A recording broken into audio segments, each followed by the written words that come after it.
Have you seen the price of groceries right now? Something trendy comes out, you're like, oh my goodness, I have to buy this. Resell to your colleagues at work. Indomie. And every time I just look at it, I'm always like, what was I thinking?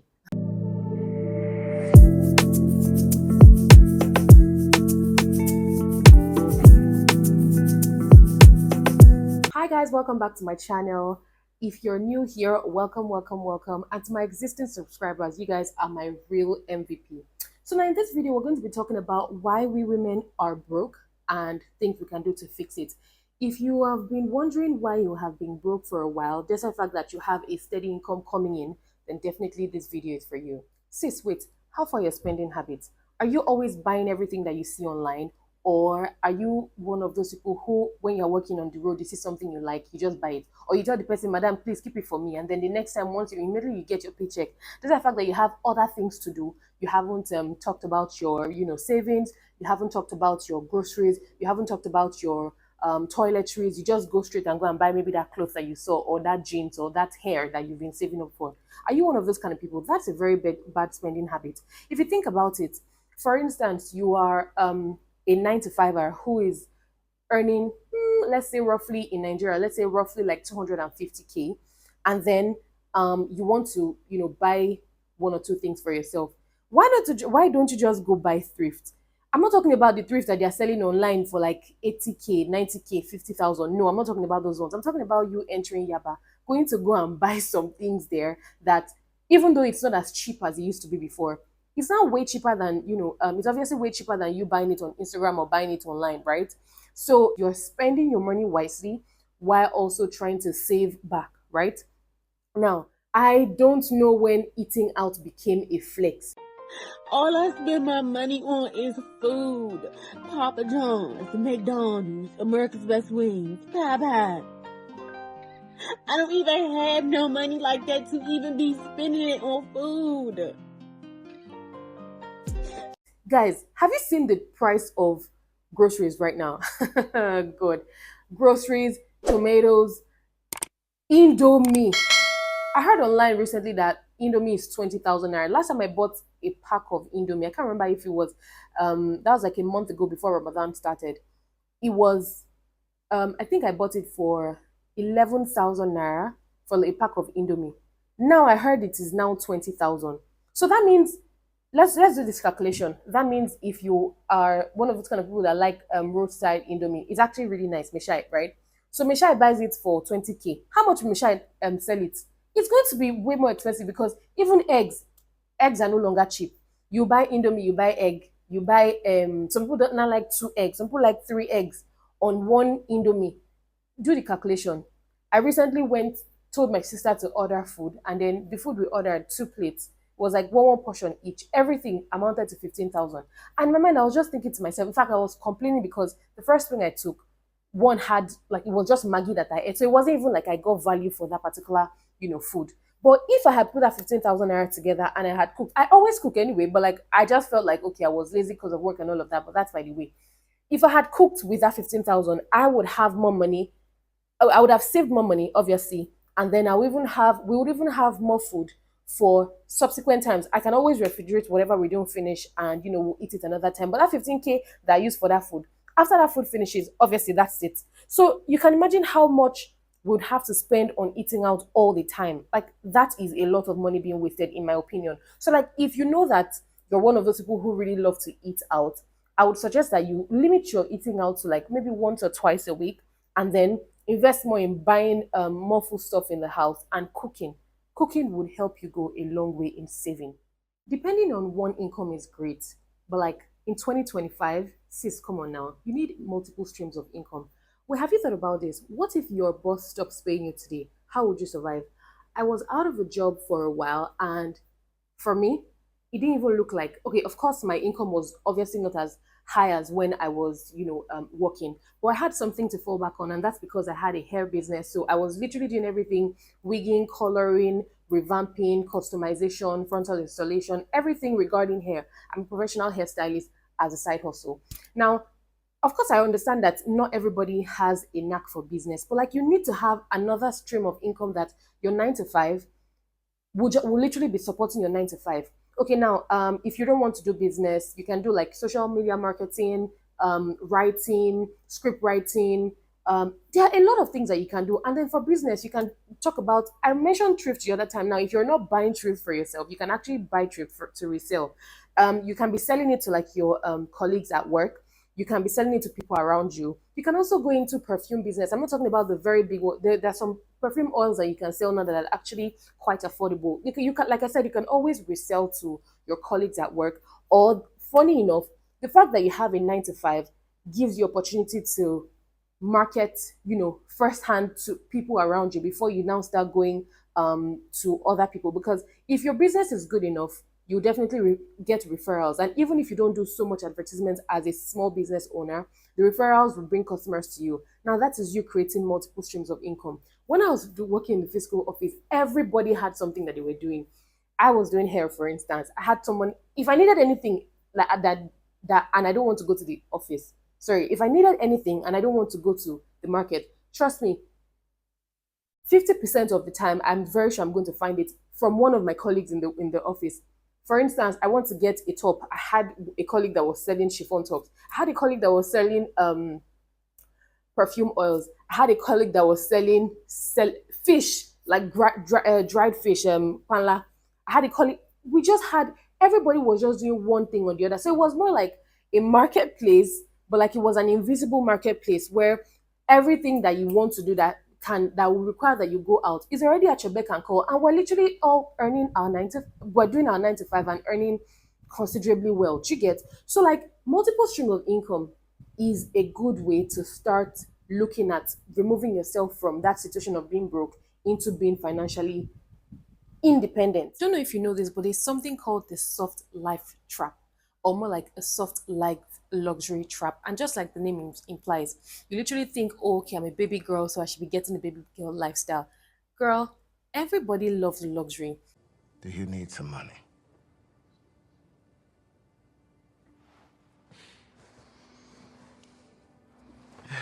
You have designer bags, you have designer shoes, you have designer what accessories, you have everything designer. I totally understand, but having buying a $2,000 bag or like a 500,000 bag and having 2K in your account, come on now, girl, we need to talk, right? I mean, it doesn't make any sense. Like I said, ensure you are budgeting. That is one of the reasons why you're getting broke, because you're literally doing more than yourself. I'm not saying you can't afford it, but just learn to prioritize, right? Take things, learn to know what you need. Ensure you get things that you need, not things that you want. You get what I mean, right? Believe this or not, but there's something else called FOMO spending. It means the fear of missing out. It means that, okay, something trendy comes out, you're like, oh my goodness, I have to buy this. An example is those people who are always changing their phones. iPhone will always bring out different series, for instance. Of course, phones, in fact, gadgets in general will always bring out different or latest versions. But using an iPhone, for instance, they will always, there was a time when there was a rave where they had iPhone 6 and everybody wanted iPhone 6. Later I went to iPhone, I think iPhone 7. I don't really know the iPhone series like that, because like I got mine as a gift. I bought my 11 with by myself, and then I got my this current one with as a gift. But like punchline, there are people who I know that immediately 16 came out, they already went and swapped their 15 for 16. The same thing applies to like Samsung. When Samsung S6 Edge came out, it was a rave of the town, and then people wanted to just like leave their current phones and then move on to the next thing. Trends would always come and go, but you being broke, you would remain in that spot, and there will be nobody to bail you out. Minus those people who have family members or rich boyfriends or rich daddies that can take care of them. But like if you're hustling and you're getting your money by yourself, come on now. It doesn't make any sense that you're paying more attention to trends instead of necessity. If your phone is working, why don't you just keep it and save that money for something more productive thing, instead of you just jumping on the bandwagon and getting things because of trend? It doesn't make any sense. That's one of the reasons why you're still broke, you're still in that spot, and then you're blaming the government and blaming the whole world and not yourself. Now, having no financial goal is another mistake young people usually have, and that's why you remain broke. I mean, saying I need to save without exactly having a plan, that's not a plan. What is the goal? I've always been of the conviction that you can set a particular, let's say, saving, for instance, right? And to make it more fun, name it something. Name it emergency should be by the way, right? Because I mean, life can life at you at any point in time, and you need to have emergency funds that you know that you can always dip to, or you can always run to when shit hits the fan. I'm sorry. But aside emergency funds, you also have your daily expenses or your monthly expenses, money set aside. That's fine. Now, name me something fun like girls' lifestyle, soft girl life, luxury life, something like that, or my next trip. I like to think that I have a soft life fund and not just saving for, extremely serious things and always saving for rent, for instance. No, for me, I have a plan where on my savings, I labeled it soft life luxury. That way, whenever I want to like maybe splurge, that's the savings I go to. Um, at the beginning of the month, I literally set a budget in my brain and say like, okay, this month I think I want to spend 100K. Sometimes I say this month I want to spend 200K. Whatever that 200K covers is what I'm going to spend. Sometimes I don't even have to. I don't spend all that, right? But then sometimes I can just offshoot the budget a little. It literally just depends on my want at that time. But like I said, I'm more of a need person and not a want person, right? But like it is usually very good if I mean we can't keep working without splurging once in a while. So I believe you should do the same. You don't want to be that kind of girl who is lavishing all her money in everything she sees, and at the end of the day, you don't have anything to show for it. That's one of the reasons why you're broke, sis. Now, after everything I've said, you're still wondering why you're broke. It's because you have an I deserve it spending mentality. It literally means that if you had a rough week, you just feel like, oh, okay, I need to treat myself.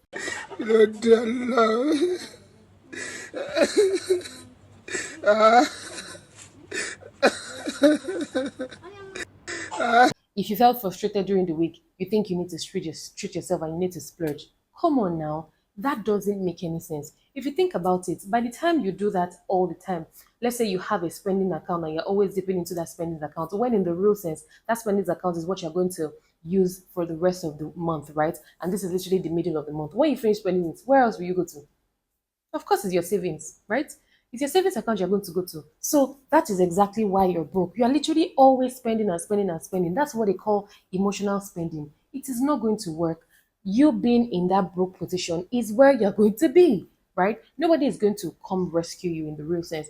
It's different when you get Osho free money, right? That one you can spend, you can choose to save it, you can choose to spend it anyhow. That one is free money. But I'm talking about like the money that you already had budgeted for the rest of the month, or you had money set aside for something. Then all of a sudden, because you just felt like you had a rough week, or your boss was rude to you, or you just felt like things are not going the way you plan it to, and then all of a sudden you're like, you know what? I deserve to have this, or I deserve to buy this bag, I deserve to buy this hair, I deserve to buy this shoe. Then you go and buy it. That thing that you just bought would not feed you. It will not pay for your transport. It will not pay for your, it's not pay for your data. And you know all these things cost money, right? Yeah, that's the reason why you're broke. Now, if you're guilty of all these things I've said, don't worry, sis. I got you. Just stay tuned for the solution because I have it all covered. For soft life trap, what you can do is this. Make sure you set aside some money, more like budget your money for luxury without debt. Meaning that when you get your salary, there's this zeal you have in your mind that oh more I'm rich. That's just is a thing in the mind though. Just learn how to prioritize. For me, my own budgeting will definitely be different from yours, but just learn to budget your money. That way you're budgeting a luxury lifestyle without debt. Right? Now, for impulse spending, wait 48 hours before you make that purchase. I've always had that conviction that if I want to buy something and it's not it's not pressing, like, or maybe the thing is doing me like buy it, buy it, buy it, I'll chill for like 48 hours. If after 2 days I still see that I want it, I'll buy it. But more often than not, the thing would have calmed down my body. Then I'll now evaluate and be like, okay, should I buy this thing? Do I really need it? Do I really, or I just want it? If after 48 hours, like I said, I want to buy it, then I'll go ahead and buy it. Another thing is for one stream of income, try to diversify. There are different low budget streams of income that you can delve into. You have freelancing, scripting or writing, online tutoring, you have digital marketing or social media management. For me, I'm still trying to get my hands into how to monetize my digital print, but that's by the way. For me, like I said, already a hairstylist, so all I just need to do is put out ads, and I know that that stream of income is coming in, here and there. For you, if you are more of a business person and you don't know what to delve into, you can start buying small things. Like you can buy things that maybe, like I said, low budget things, like maybe thrift, for instance. Just go buy two tops and see how you can sell it. If you're able to buy it, multiply that, maybe make that four, and then sell it. Then before you know, you're already growing. That's it. If you want to buy perfumes, if you want to start selling, sell body mists, sell body oils. They have very affordable ones that are like 1,000, 2,000, max of like maybe 3,000. You don't have to buy so many things. Just buy something really small that is not so capital intensive. Every business is capital intensive, but you just buy the one that your money can carry, right? And then before you know it, you're already flourishing, and then you're getting referrals, and then you're selling, and that money, no matter how small it is, no matter how small you're looking at it, 1K, 2K, 3K, that extra 5K that is coming into your account was not there before you started, when you were literally just depending on your salary. That was just your salary. But now you're having extra 5K, you're having extra 10K. You can use that for your toiletries. You know what I mean, right? Now, if you're an emotional spender, replace that random shopping that keeps coming to your mind with self care that doesn't require that you break the bank. Little things can go a long way. Just buy something really small. For instance, you want to buy skincare. You don't always have to buy skincare of 25,000, 30,000. You can buy the ones that are not exactly dupes, but like you can buy the smaller version ones. They have different products right now. They have toners that are like 30K, and they have toners that are like 7, 8,000. So instead of you always eyeing those very luxury ones that your money can, of course, you can that your money can carry.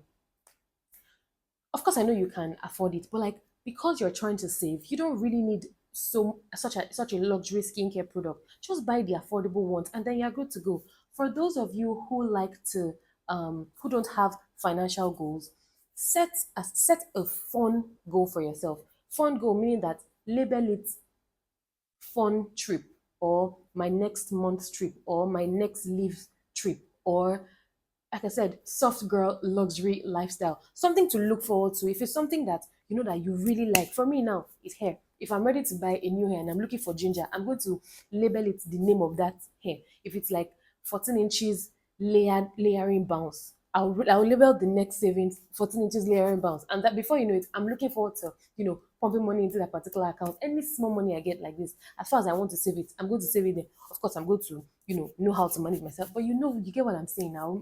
I know how to manage myself, but you get what I'm talking about. Now, if you resonate to any of these things I've said in this video, be sure to hit that subscribe button and hit the like button, just so the YouTube algorithm can push this to bodies like yourself who want to remove themselves from that broke situation to being independent bodies. Now, I have two questions for you. Which of these points do you relate with? And be honest, drop your comment in the comment section. Second question is, what do you consider the dumbest purchase you've ever had to buy, or you've ever had to make in your life? For me, it was one luxury shoe I bought, very expensive. I had a personal shopper buy for me and send it over, and it ended up being so painful, so high. I couldn't use it for so long. I think I literally wore it once, and I consider that the dumbest purchase of my life. I ended up just keeping it. Every time I'm going out, or maybe I'm moving from place to place, I was always carrying it. And before you know it, the thing started peeling. It's still in the house because, like I said, every time I just look at it, I'm always like, what was I thinking? Are you like me? If you've gotten to this part of the video and you haven't subscribed, why haven't you subscribed? Hit the subscribe button, Joe. This is a loving space where I'm sure you're going to learn, have fun, and would also be able to relate with one another. Thank you guys for staying with me. If you've enjoyed this video, don't forget to drop a comment for me, hit that subscribe button, like, share, turn on your notification bell, and see you in my next one, guys. Bye.